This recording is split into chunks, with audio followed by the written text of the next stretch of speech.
শুরু করছি dark side লিখুনিতে যাবেন ফোরকান, পর্ব সংখ্যা 23। নিজের গাড়ি থেকে ধীরে পায়ে নামলো আসমান। রোজা মাটিতে বসে মাথার উভয় পাশে হাত চেপে রেখেছে, এক ঝাঁক অবিশ্বাস এবং বিস্ময় নিয়ে চেয়ে আছে তার দিকে। বিশ্লেষণের লক্ষণ প্রদর্শন করল না আসমান। গতকাল রাতে রোজার চাচার ফোন কল তার সন্দেহের উদ্গীট ঘুরছে। এতগুলো বছর ধরে যা ফেরত দেওয়ার কোনো চিন্তা ভাবনা হয়নি, হঠাৎ করে তা ফেরত দেবে কেন? ইউনুস রহমানকে সমাহিত করার দিন গোরস্থানে যে ব্যবহার আজাদ রহমানের মাঝে লক্ষ্য করেছিল, তাতে তার মতন অহংকারী ব্যক্তিত্বের অধিকারীকেও বস্ত্রগুলোকে তখনই নর্দমায় ফেলে দেওয়ার কথা। ফেরত তো বহুদূরের ব্যাপার। তাহলে ক্ষুরধার শীতল মস্তিষ্ক একটার পর একটা ছক মিলিয়ে সম্পূর্ণ ধাঁধার ব্যাখ্যা উপস্থানে সক্ষম হয়। যে কোনো কারণে রোজাকে দরকার আজাদের। তার বাবা মায়ের স্মৃতিচিহ্ন ফেরত দেওয়া একটি বাহানা মাত্র। ফাঁদে ফেলতে চাইছে সে মেয়েটিকে। তাছাড়া আজাদ রহমানের শ্বশুরের সম্পর্কে যে তথ্য হাতে রয়েছে, তাতে সেই কোম্পানি কেবি গ্রুপের অধীনস্থ কোম্পানিগুলোর সঙ্গে ব্যবসায়িক চুক্তিতে আবদ্ধ। এই জ্ঞানটুকু রোজার নেই, না থাকারই কথা। তাই হয়তো সে সম্পূর্ণ চিত্রটি ধরতে পারেনি শুরুতে। কিন্তু আসমান কিছুই বুঝতে তার বাকি ছিল না। দ্রুত পায়ে রোজার দিকে এগিয়ে একটি হাত বাড়িয়ে ধরল আসমান। তার প্রস্তুত তালুর দিকে চেয়ে রইল রোজা, কিছুটা বিষণ্ণ এবং উগ্র দৃষ্টি তার নয়নে। আসমান ভাবল কিছু বোধহয় বলবে, কিন্তু প্রশ্ন করবে। কিন্তু তেমন কিছুই রোজা করল না। তার হাতটি ধরল, উঠে দাঁড়ালো সোজা হয়ে। হাত ছেড়ে তৎক্ষণাৎ আসমান আশেপাশে চাইল। পার্শ্বে নিয়ে ঢোকার সময় তার অভিজ্ঞ দৃষ্টি ঝোপের আড়ালে এবং বাড়ির চারপাশে ছায়ার ন্যায় অবস্থানরত ঘাতকদের অস্তিত্ব টের পেয়েছিল। গাড়ির জানালার কাজ নামিত রাখার দরুন ভেতরের দৃশ্য অবলোকনের সুযোগ তারা লাভ করেনি। যদি অনুধাবন করত যে গাড়ির ভেতরে স্বয়ং আসমান ছিল, তবে কি আক্রমণের দুঃসাহস করত? উত্তরটা হলো না, কোনোদিন করত না। কিংবদন্তি গল্পের পৃষ্ঠা হতে হারালেও তার কল্পকাহিনী রয়ে গিয়েছে মানুষের অন্তর জুড়ে। কেবি গ্রুপের জন্ম দেওয়া পিচাস সে, তাকে টেক্কা দেওয়ার সাধ্ধিকার। একটা ফাঁদ ছিল, তাই না? রোজার মৃদু কণ্ঠে আসমান ফিরে চাইল, কোনো প্রকার উত্তর করল না। একটি নিঃশ্বাস ফেলে নিজের কপালে হাত বুলিয়ে মেয়েটি বিড়বিড় করল, বাড়ির জানালা দিয়ে আমাদেরকে দেখছে মিস্টার আজাদের স্ত্রী। সহসা উপরে দৃষ্টি নিক্ষেপ করলো আসমান। বাড়ির এক পাশে জানালা ঝাপসাভাবে দৃষ্টিপাত হলো। তিত্তির করে কাঁপছে মেয়েলি অবয়বটি। রোজা খানিক শুষ্ক কণ্ঠে বলল, আব্বু আম্মু জিনিসগুলো সত্যি রয়েছে কিনা জানি না। যদি থাকে তাহলে না নিয়ে ফেরত যেতে চায় না। আসমান এক মুহূর্ত স্থির থাকলো, তারপর এগিয়ে গেল দরজার দিকে। কড়াঘাতের প্রচেষ্টা এড়িয়ে সোজা লক্ষ্য করলো গুলি ছুড়ল। ধাতব কর্ষে আওয়াজ তুলে দরজা খুলে গেল মুহূর্তেই। পায়ে পায়ে সামনে গিয়ে দাঁড়াতে অভ্যন্তরের দৃশ্যপট নজরে এলো। ড্রয়িং রুমের মেঝেতে হাঁটু মুড়ে হাত জোড়ো করে বসে আছে তার চাচা এবং চাচি, উভয়ে কেঁদে কেটে একসা। আমাদের কিছু করিস না চড়ুই, দোহাই লাগে তোর। মাথা নুয়ে রীতিমতো তার পায়ে হামলে পড়তে চাইল আজাদ, কিন্তু সাহসে নিজেকে দূরে সরিয়ে ঘৃণিত দৃষ্টি নিক্ষেপ করল রোজা। দেওয়ালের গায়ে হেলান দিয়ে নির্বিকার দৃষ্টিতে চেয়ে আসমান বিড়বিড় করল, 2 মিনিট 15 সেকেন্ড সময় আছে আমাদের কাছে। আমাদের মেরো না প্লিজ, আমরা কিছু করিনি। ওটা তো কেবি গ্রুপ। অশ্রুতে চাচির জর্জেট শাড়ি সিক্ত হয়ে জড়িয়ে গিয়েছে। থরথর করে কাঁপছে সে, তবুও বিন্দুমাত্র মায়া হলো না রোজার। এই দুটি মানুষের প্রতি সবটুকু শ্রদ্ধা, ভালোবাসা এবং সম্মান হারিয়েছে সে। তার দাদুকে যারা কষ্ট দিয়েছে, তাদের want me to kill them. আসমানের প্রশ্নে দৃষ্টি তুলল রোজা। আজাদ এবং তার স্ত্রী হতচকিত হয়ে চেয়ে আছে। প্রাণ ভিক্ষা চাইতে চাইতে কণ্ঠ শুকিয়ে এসেছে তাদের। মাথা নেড়ে আজাদের দিকে ফিরে রোজা আদেশ করল, আমার বাবার ডায়েরি, আমার মায়ের নূপুর আছে স্টোর রুমে। আজাদ কিছু বলার আগেই চাচি এক লাফে উঠে দৌড়ে গেল ভেতরে। আসমান হাত ঘড়ির দিকে তাকালো, নীরবে সময়ের হিসাব মিলিয়ে চলেছে। তার অবয়ব লক্ষ্য করে আজাদ ঢোক গেলে অশ্রব্য কণ্ঠে শুধালো, আপনি আসলে কে? শূন্য দৃষ্টিতে তাকিয়ে থাকলো আসমান। অতঃপর ধীর পায়ে এগিয়ে গেল আজাদের দিকে। নিজের অজান্তে মেঝেতে ভর দিয়ে নিজের শরীর দূরে টেনে নিল আজাদ।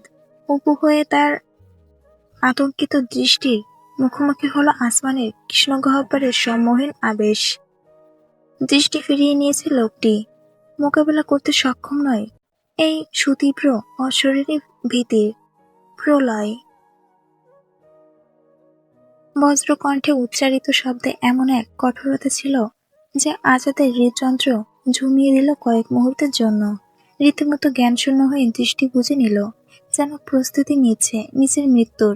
ঠিক তখনই আবির্ভূত হলো চাচি, হাতে একটি ধুলো জামা প্যাকেট। সেটি বাড়িয়ে ধরতে তার রীতিমতো ছিনিয়ে নিয়ে খুলে দেখল রোজা।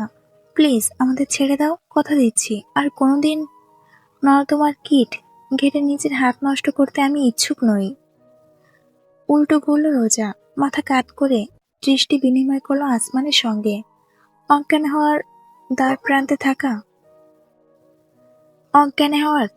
প্রান্তে থাকা আজাদের নিস্তার দিয়ে উঠে দাঁড়ালো আসমান। চাচির দিকে চোখ পড়তে সে ঠোঁটে আঙুল ঠেকিয়ে হড়বড় করে বলল, আমি কাউকে কিচ্ছু বলবো না। বলবেন? অশ্রুসিক্ত নয়নে ফ্যালফ্যাল করে চেয়ে থাকলো চাচি। আসমান রোজাকে অনুসরণের উদ্দেশ্যে ফিরে ঘোষণা করল, কেবি গ্রুপ জানতে চাইলে বলবেন তাদের নাকের ডগা দিয়ে এসে জিনিস হাতিয়ে আবার সশরীরে ফিরে গিয়েছে। কেবি গ্রুপ জানতে চাইলে বলবেন তাদের নাকের ডগা দিয়ে এসে জিনিস হাতিয়ে আবার সশরীরে ফিরে গিয়েছে। বেকার নিজেদের মানসিক প্রাণ খরচা করল। পরের বার ফাঁক পাতলে যেন আরেকটু ভেবেচিন্তে পাতে। দরজার ঠিক সামনে 1 সেকেন্ড থামল। তার প্রভাবশালী কণ্ঠ ধ্বনিত হলো চারপাশে। উচ্চারিত শেষ বাক্যটি অজানা কারণেই কাঁপন ধরিয়ে দিল হৃদয় জুড়ে। হাঙ্গরের জালে মেশিন ধরা পড়ে না। পার সেতে আসমানের পাশে সিটে বসে নিজের হাতের ডায়েরি এবং নূপুরটার দিকে এক দৃষ্টে চেয়ে আছে রোজা। তার দৃষ্টিতে অশ্রু জমতে চাইছে, বাধা দিয়ে রেখেছে সে অনুভূতিতে। এইগুলো অক্ষত রাখার কারণ যদিও অযত্নে ছিল, তবু ফেলে দেয়নি। এর অর্থ কি আজাদ রহমানের মনের কোণে একটু হলেও অপরাধবোধের জন্ম নিয়েছিল? তাই নিজের ভাই ভাবের স্মৃতিগুলো বেহাত করেনি।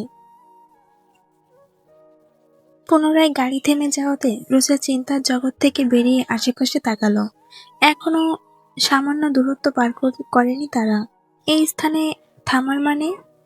গাড়িতে বসো, বের হবে না, আমি আসছি। কোথায় যাচ্ছ? উপহার পাঠাতে। এইটুকুই। গাড়ির দরজা খুলে বেরিয়ে পড়ল আসমান। রাত্রির আধারেও স্ট্রিট লাইটের মৃদু আভায় রোজা স্পষ্ট দেখল অদূরে মিলিয়ে যাওয়া তার অবয়ব। উভয় হাতে চকচকে ধারালো তামার দড়ি পাকাতে পাকাতে এগিয়ে যাচ্ছে। আবার কাঠ কপালে আজ আজরাহিল ভর করল। হতভম্ব হয়ে রোজা আবিষ্কার করল এই ব্যাপারগুলোতে তার আর একটুও খারাপ লাগা কাজ করছে না। যেন কালো জগতের সঙ্গে সম্পূর্ণ অভ্যস্ত হয়ে পড়েছে তার হৃদয় এবং মস্তিষ্ক। নিজের অজান্তেই তাই গাড়ির দরজা খুলল। নিষেধাজ্ঞা অমান্য করে গুটি গুটি পেয়ে এগিয়ে গেল আসমানের পথ অনুসরণ করে। গলির দেওয়ালে আড়াল হতে অপর পাশে নজর বিছালো একটি কালো জিপ গাড়ি। এগিয়ে যাচ্ছে আসমান। পিনপতন নীরবতা, শুধুমাত্র বহুদূরে নীড়ে ফিরে কাকেদের দলের অশুভ কুহতান। জিপের দরজা খুলল সহসায়। কেউ নামতে গেল বাইরে, কিন্তু তার আগেই ক্ষিপ্র গতিতে আসমান হামলে পড়ল, ঢুকে গেল গাড়ির ভেতর। হতচকিত মাহিন ফ্যালফ্যাল করে চেয়ে থাকলো মাস্ক পরিহিত দানবটির দিকে। এতক্ষণ ধরে নিজেদের হিট টিমের কোনো প্রকার খবর না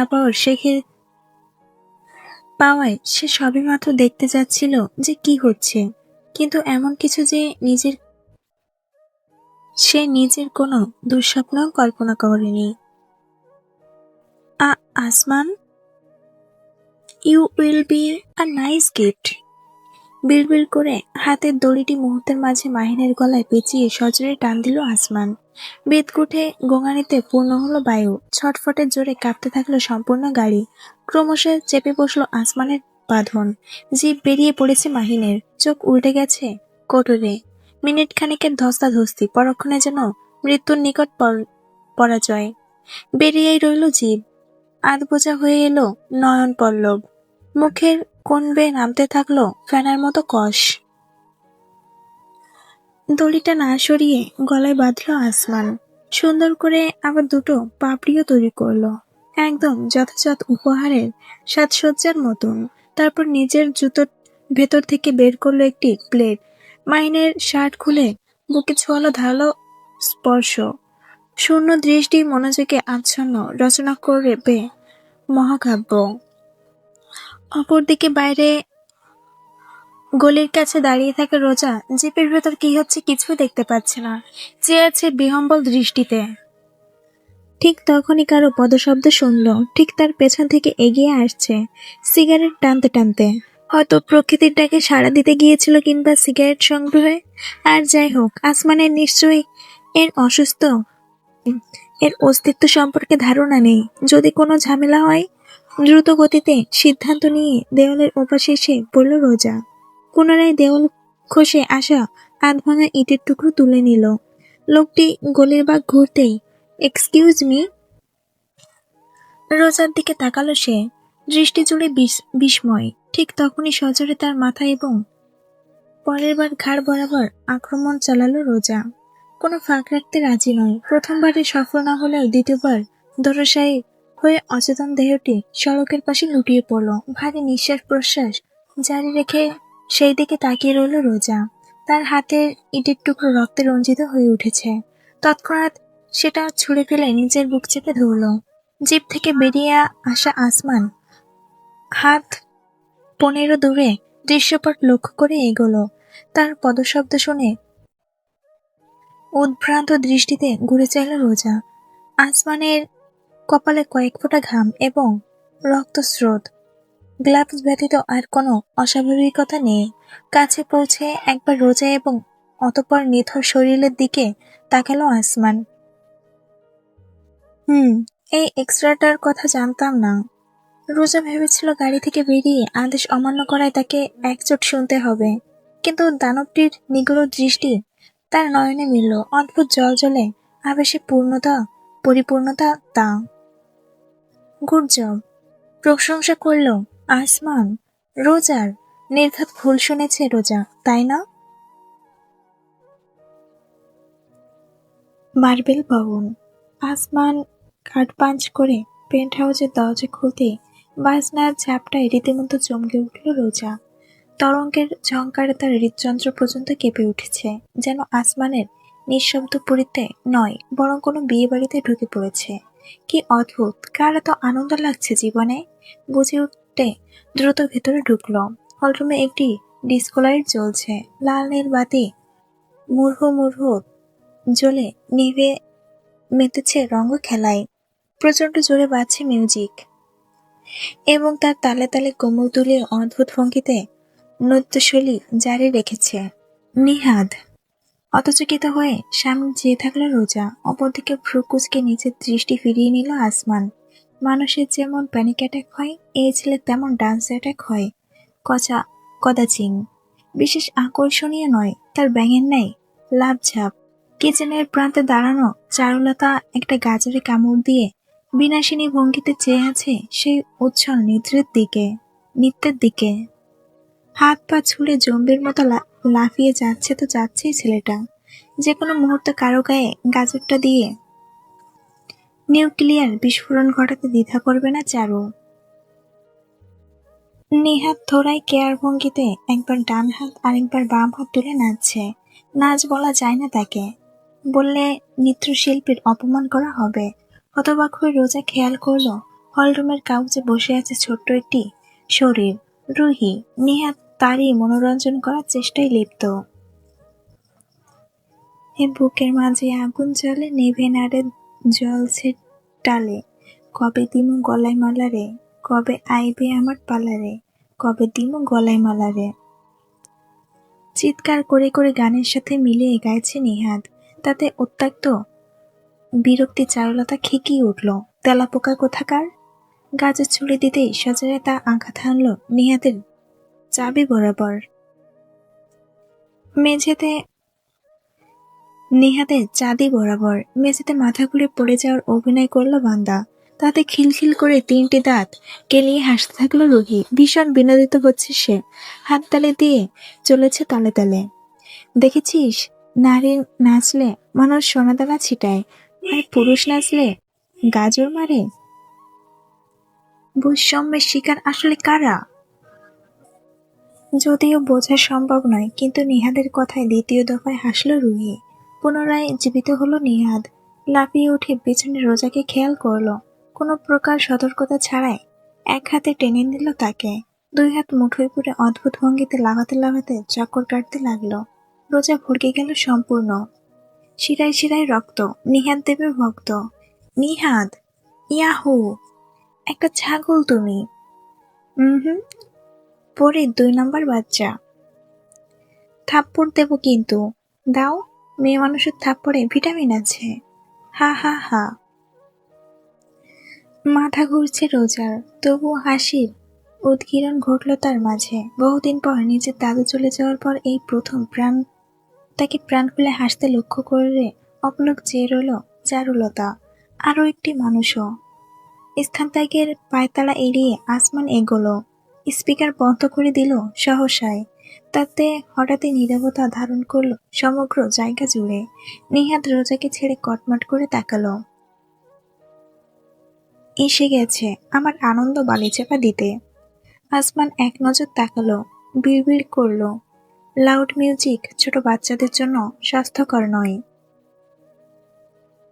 কি করব, কাজ ছিল তো। ভ্রুক্ষেপ না করে কাগজ থেকে রুহিকে কোলে তুলে সিঁড়ি বেয়ে উঠে নিজের ঘরের দিকে চলে গেল আসমান। সেদিকে একদৃষ্টে তাকিয়ে রোজা চারুলতার দিকে ফিরল। নিহাদের ঘুরানটি খেয়ে ঘেমেছে ভীষণ। ওনার ফুটে মুখ মুছতে মুছতে জিজ্ঞাসা করলো, রুহি এখানে? ওর বাবা মা একটা ইমার্জেন্সিতে বাইরে গিয়েছে, কয়েক ঘন্টার জন্য। আমাদের দিয়েছে একটু সামলানোর জন্য। ও, এমন বাদর নাচ দেখানো হবে আগে জানলে অবশ্য নিজেদের বাচ্চাকে রেখে যেত না কিনা সন্দেহ। সঙ্গে সঙ্গে তেতে উঠল নিহাদ। কোমরে হাত গুজে বলল, এই পিতনি, তুমি যে ওই লম্বা লম্বা চুল এলিয়ে সন্ধ্যা রাতে বেলকনিতে হাড্ডিসার পা ঝুলিয়ে বসে থাকো, আমি কি কোনোদিন বলেছি তোমাকে তেঁতুল গাছের শাকচুন্নি লাগে? কি বললে তুমি? আমি শাকচুন্নি? না তো কি, নিজেকে মিস ইউনিভার্স মনে করো? দেখলে তো মনে হয় বায়োলজি ল্যাবের বক্সবন্দি মানবদেহের কঙ্কালতন্ত্র। আর তুমি কি, গরিবের bodyguard Salman Khan? Don't under estimate. I only serve গুরুদেব। মাথায় হাত ঠেকালো রোজা। নির্গত হলো দীর্ঘশ্বাস। তার সামনে ভারত পাকিস্তানের বর্ডারের মৌখিক লড়াই অব্যাহত রইল। আপন মনে হাসল সে। তার মনটা কিছুটা হলেও হালকা অনুভূত হচ্ছে। 8 ঘন্টা পর নিজের রুম থেকে ফ্রেশ হয়ে বেরোলো রোজা। রুহিকে নিয়ে আসমান নিজের কক্ষে গিয়েছে। প্রয়োজন নেই, তবু অনুসরণ করলো সেই পথ। কেন কে জানে? আজকের ঘটনা সম্পর্কে কিছু জিজ্ঞাসা করবে। ওই জিপ গাড়িতে কি করছে সে? জবাব দেবে কি? ভাবলো কিছু নিশ্চয় করেনি, কিন্তু পরবর্তী পদক্ষেপ কি হবে? কথা বলা প্রয়োজন। ধীর পায়ে সিঁড়ি পেয়ে কিছুক্ষণের মাঝেই নিজেকে আসমানের রুমে আবিষ্কার করলো রোজা। দরজা খোলাই। ভেতরে বিছানার উপর রুহি, তার সামনে উপর হয়ে আছে আসমান। বাইরের পোশাক বদলেছে, টি শার্ট আর ট্রাউজার পরিধানে, তবে মাস্ক সরায়নি। রুহির হাতে সেই কালো টেডি বিয়ারটি, যেটা শুধুমাত্র স্পর্শ করার কারণে রোজার উপর খেপে গিয়েছিল আসমান। কিন্তু রুহিকে খেলতে দিয়েছে?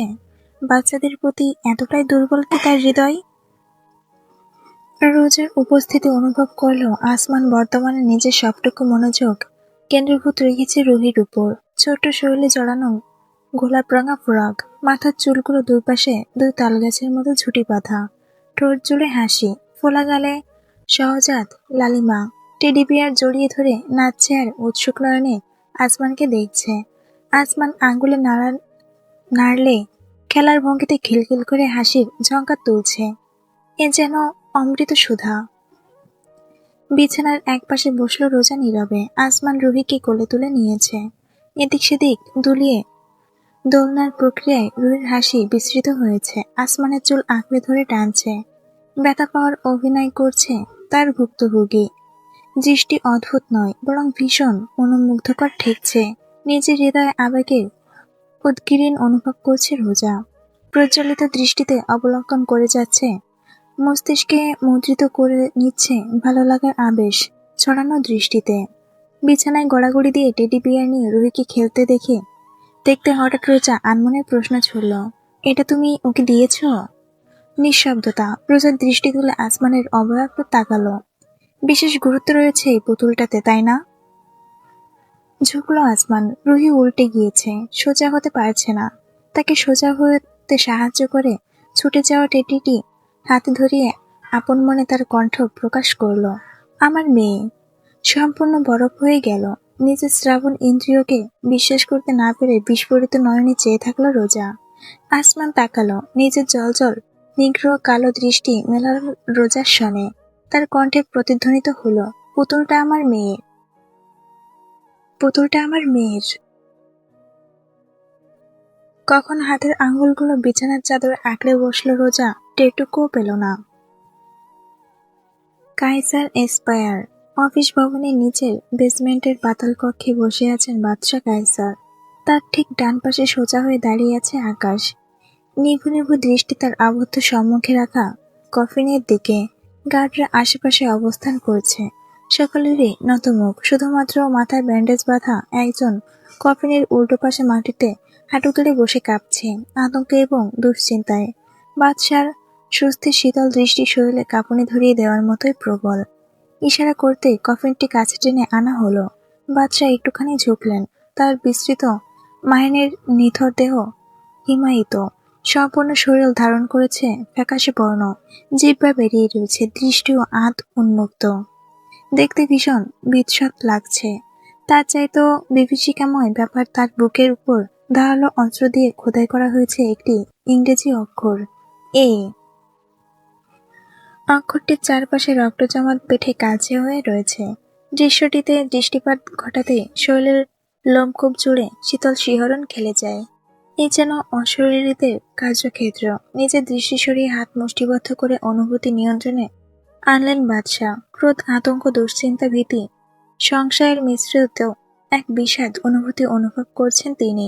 মাটিতে হাঁটু মুড়ে বসে থাকা লোকটি কম্পিত কণ্ঠে বলতে থাকলো, আমি কিছুই জানি না কিভাবে কি হয়েছে। আমাকে তো এক প্যাকেট সিগারেট কিনতে পাঠালেন মাহিন ভাই। এরপর ফিরে আসার সময় দেখি মেয়েটা দাঁড়িয়ে দেওয়ালের পাশে। কিছু বুঝে ওঠার আগেই ইট দিয়ে বলে সমাপ্ত করতে পারল না সে। বাদশাহ নীরব ইশারায় দুইজন অগ্রসর হলো। পিস্তল ঠেকিয়ে কাছ থেকে গুলি ছুড়ল। সাইলেন্সার শব্দ হলো মৃদু। ছিটকে উঠল মগজ। মৃত্যুর হাহাকার তুলে মেঝেতে লুটিয়ে পড়ল সদ্য প্রাণ হারানো শরীর। কেউ কোনো প্রকার টু শব্দটিও উচ্চারণ করল না। বাদশার দৃষ্টি তখনও কফিনে। মাহিনের গলায় বাঁধা বউ বাঁধনটি দৃষ্টি কাটছে তার। দারুণ এক উপহার পাঠানো হয়েছে তাকে কিলিং মেশিনের তরফ থেকে। দীর্ঘ এক মুহূর্ত নীরবতা। অবশেষে দীর্ঘশ্বাসের ধ্বনি কর্ণগোচর হলো সকলের। বাদশাহ হাতের তালুতে মুখের অর্ধাংশ ঢেকে নিলেন। বিড়বিড় করলেন, the girl is begging, protected by Asman. জি।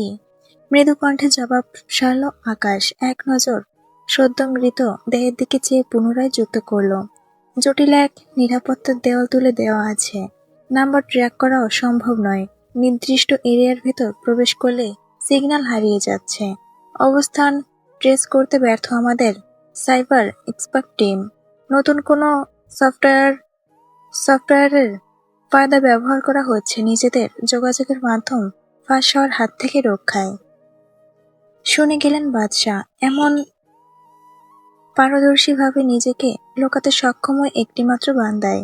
ঘুরে ফিরে সবকিছুই তার অস্তিত্বকে নির্দেশ করছে। ঘটেছে এক নব উত্থান। বাদশাহ উঠলেন, আসন এড়িয়ে পায়চারি আরম্ভ করলেন কফিনের পাশে। কেউ কিছু উচ্চারণ করার সাহস করছে না, একমাত্র আকাশ ব্যতীত। কথা বলতে তার অনুমতির প্রয়োজন নেই। 21শে সেপ্টেম্বরের আয়োজন ক্যান্সেল করা হয়েছে। আমাদের হাতে আর কোনো সুযোগ অবশিষ্ট নেই। ফাঁদ পেতে মেশিনকে ধরা সম্ভব নয়। বহুদিন বাদে বাদশার কণ্ঠে এমন পরাবাস্তব অনুভূতির উপস্থিতি টের পাওয়া গেল। স্থির তাকিয়ে থাকলো আকাশ। প্রভুর এমন বাক্যের অর্থ হয়তো তার কোনো ভিন্ন পরিকল্পনা রয়েছে। তার দিকে ঘুরে বাদশাহ বিড়বিড় করলেন, আসমানের শেষ টার্গেট এখনো ধরাছোঁয়ার বাইরে। নিশ্চয় খুব শীঘ্রই তার মৃত্যু পারোয়ানা জাহির হবে।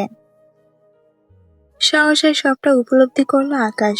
কোন দিকে ইঙ্গিত করা হচ্ছে এবং পরিকল্পনা কেমন হবে তাকে বুঝিয়ে দেওয়ার প্রয়োজন নেই। মৃদু হাসি নিয়ে বাদশাহ জানালেন, অনেক হয়েছে এই ইঁদুর বিড়াল দৌড়। ফাঁদ পেতে ধরা সম্ভব না হলে তার ফাঁদে তাকে আবদ্ধ করতে হবে।